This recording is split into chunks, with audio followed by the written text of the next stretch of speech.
First of all, I want to say there's some amazing quotes up there, and I think that opportunities like this educate us so much about different philosophies and different mantras, and we can learn from others, and we can, pay attention to the things they do great, the things that inspire them. I have this thing called Rico Loves Songcraft courses where I help develop young songwriters and producers. And one thing I tell them is when you're about to work with an artist, you have to study them. You have to really pay attention to them closely. And it's something that I always do is if I'm about to work with an artist, I'll see what they follow on Instagram. Some of the biggest artists, they'll have like 400 or 40 million followers, 25 million followers, and they'll only follow like 13 people. So I always tell people, if this person has 40 million people following them, they only follow 13, you need to pay close attention to that 13.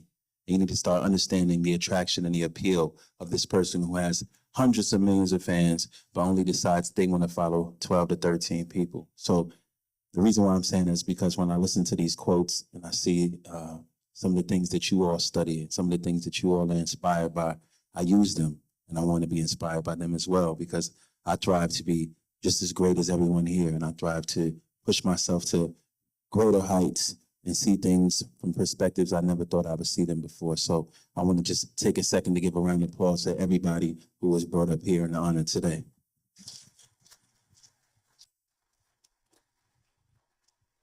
So I started my career off as a songwriter, where at first I thought I was going to be a rapper. I went to FAMU, to Florida A&M University, and I went rap live back there. And I would catch the bus to Atlanta every weekend. When we were on campus, these very, very creepy people would have these posts and these booths up, and they would give 18-year-old kids credit card information and let you sign and fill out and get a credit card. And I remember when they gave me my first 2 credit cards. One had an $800 limit, another had a $350 limit. And I would use this to catch the bus to Atlanta every weekend. It was $35 going one way, $35 coming back. And if I couldn't hitch a ride from somebody who was going up on the weekend, I would get on a Greyhound bus. Now, this bus would leave Saturday morning from downtown Tallahassee at around 5 a.m. And I would make it to Atlanta around noon. And I would sleep on these guys' couch called the Corner Boys, the producers who would help me to feed me, give me a couch to sleep on. And later on, years later, end up signing to my company. But I would sleep on their couch and we would try to do music and we'd try to figure out our way for a day and a half because I would come on Saturday morning, but Sunday evening I would have to get right back on the bus to go back to Tallahassee, right? Now that 8 p.m. bus would get me to Tallahassee around 1 a.m. Made a bunch of stops and I learned about North Florida and I learned about South Georgia, like that, right? So going on those weekends, every single weekend, trying to figure out how I'm gonna make it in the music business was an incredible opportunity for me to learn. It was a testament of how hungry I was. And I remember somebody saying to me, you got 2 credit cards and you spend the money, like how do you make the payments on the credit card? And I said, at 17 years old, I said, you gotta make credit card payments? Like the guy didn't tell me, he just told me I can get $800 and another one was $300. But I would always tell them, I said, when I get a record deal, I'm going to pay all the credit cards off. And they were like, yo, bro, at this time in 2001, $1,100 to a 17-year-old kid was insane, right? So I'm like, I'll be fine, don't worry. So every weekend, let's do this math. Saturday morning, I'm on the bus, and Sunday morning, I'm back on the Sunday evening, I'm back on the bus to go back. And it's for going week after week after week. I missed the Gorilla Thriller. I missed the Kappa-Luau. I missed all of the fun events because every weekend I was going to Atlanta trying to make it in the music business. And I remember that financial aid had made a huge mistake. And they told me that I was not enrolled in the school. Now, this was the first semester of my 3rd year at Florida A&M. And I remember them telling me, you're not registered. And I remember calling my mom. I said, they said my financial aid didn't go through. And she says, I'm looking at the paper right here. You playing games. You don't want to go to school. You think you're going to go to Atlanta and you're not moving to Atlanta. You better go down there. I know what you're trying to do. And I'm telling her, I'm like, yo, I'm telling you, these people are telling me that I'm not registered in school and they're telling me that I can't go to classes. Because the first 2 years that I was there, first part of the semester, they wouldn't have my paperwork right, but I would still go to class. Anybody went to, you still go to class until they catch up. But to show you how deliberate and how intentional God is, that I would go to the class and they would take a roll. You know how embarrassing it is? They call your name and say, you're not in this class. You didn't pay your fees. And they would make me leave the class. So what I realized was, all right, something's not right. I went down to the financial aid office and I sat there for 6 hours. Anybody ever been to FAMU? You know that financial aid office is any HBCU, but literally the line starts off downstairs. And now it's a couple floors up. The line starts downstairs around the building. You go. By the time you get to the front, it's about 4.5 hours. To get inside of the building to the actual floor, you have by the time you see the person, it can easily be 4 to 6 hours, right? Which sounds insane, but I'm telling you, you can't make this up. So I remember waiting in that line, and the young lady told me, "We sorry, but you don't." First of all, she told me, "I'm not talking to you until you put your pants up," because I used to wear my pants down here. And she said, "I'm not talking to you till you put your pants up." And I was always raised to respect people, you know what I mean? So I really wanted to say some things there after waiting in 6 hours, but I said, you know what, it's okay. And I left. And I got on that bus that Friday. This was a Thursday. That Friday, I got on the bus.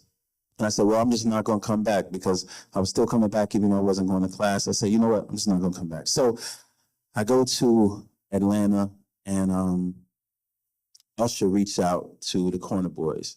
And he says, I want you guys to produce this remix for me. And he sent them over the music, and they produced it, and I rapped on it. And he heard me for the first time, and he said, who's the kid rapping? He said, oh, that's Rico. He's, an artist that we work with. He's super talented. And Usher invited me to perform at a showcase.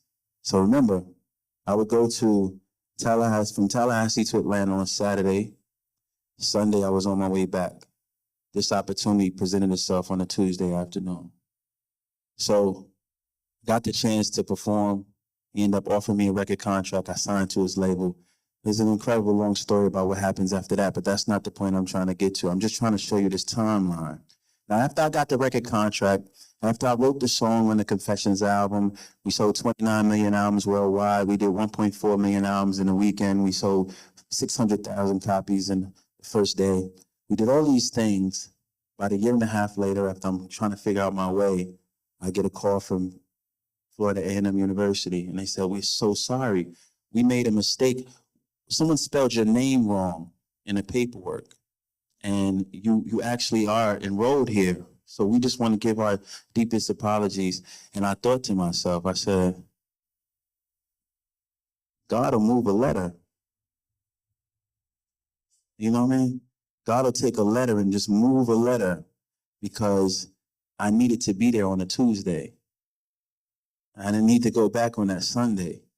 And the opportunities that presented itself for me, just from a letter being spelled wrong, or words being spelled wrong, or thing being out of place, just from waiting in the financial aid office for 6 hours and being treated poorly by a young person in the office, just me getting on that bus and saying it's going to be my last time going back to Tallahassee for a while, it changed everything for me. So when we think about collaboration, which you asked me to speak about, I just want to say that God is the ultimate collaborator. And once you decide to see how powerful that connection is, then every other connection after that means so much more. Yes, the youngest person to ever be the vice chairman of the Grammys. I'm currently the chairman of the Grammys Black Music Collective. I sold 150 million albums as a songwriter. I worked for Beyonce and Usher and Kelly Rowland and Nelly and Romeo Santos, and I've been all over the world doing great, incredible things. But more than anything, I trust the vision and I trust the path. There have been many times where I've been one day away from destruction. There have been days where I've been a few hours away from losing everything, and God will throw me a lifeline at the last minute. So if there's anybody I ever want to collaborate with, it's God. He's a perfect planner.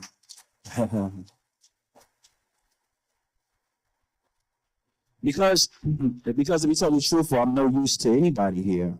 None of my connections, none of my gifts, none of my vision, any of those things are worthless if I'm not connected to something greater, and it's something that keeps me humble. And when I say humble, I use that word loosely, because I'm only humble before God. And I think a lot of things they try to teach us, especially as young Black men, is you make sure you be humble. It's one thing they always told us. But I always said to people, my humility is natural because I'm humble before God. But amongst men, I'm a king. And one thing about kings is a king looks you in the eye. A king gives you respect. A king shows up on time. A king is courteous. A king is gracious. So let's stop telling our young black men to be humble. No, tell them to be kings, because kings behave that way. Tell them to point their humility towards God, because then we bow to him in his presence and we recognize him and we reverence him. But amongst everyone else, we should behave ourselves like kings. We should behave ourselves like queens, because the true essence of being a king is to be gracious, to be kind, to be polite, to be on time, to show forgiveness and show grace and kindness to everyone around us.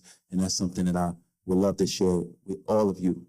And if we can collaborate on anything, let's collaborate in praying for each other. Let's collaborate in speaking up for each other. Let's collaborate in empowering each other and for being voices for one another when we're not in the room. So thank you, Oz, for this recognition. Thank you, Hutch, for having me here. And thank you to all the other honorees for your amazing gifts and your amazing smiles and energy. I try to give that when I walk in rooms, and I've received it since I walked in this room. So thank you all so much.